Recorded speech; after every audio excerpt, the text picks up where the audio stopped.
ating ipinaglalaban. Hindi para gulo kundi para kapayapaan. Galit sa magnanakaw ng kaban ng bayan, pero pulis at rallyista huwag makalitan. Nasa kalye ang lahat, nagbabayad ng buwis. Huwag manggulo, huwag manira, kapatid din yan best. Di magagap yung masama kung hangin ang kalaba. May rally ng tama, gobyerno makikinig sa hiniing ng iba. Rally ng mga infrastruktura, sa may sala ka magalit. Huwag sa gamit ng bansa, di kailangan mang bato. Baka walang salay masaktan. Kung galit ka, protesta sa daan, may patutunguhan. Okay lang magtipon sa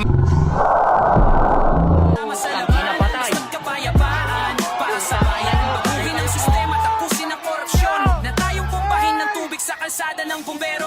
Yo, sasaktan ng kapwa, nagbabayad din ng buwis. Kaysa natin sila kapareho ng hinagbis. Mag-focus sa hinaing na matagal lang tinitiis. Huwag paggagamit sa iba ng adikain ay mitis. Kailangan ay pagbabago, hindi gulo sa tao. Naghihirap na nga tayo pa'y nagkakagolo. Habang tawa-tawa lang, kape-kape ang kura. Kung flood control proyekto, pera neli lalo lumipad.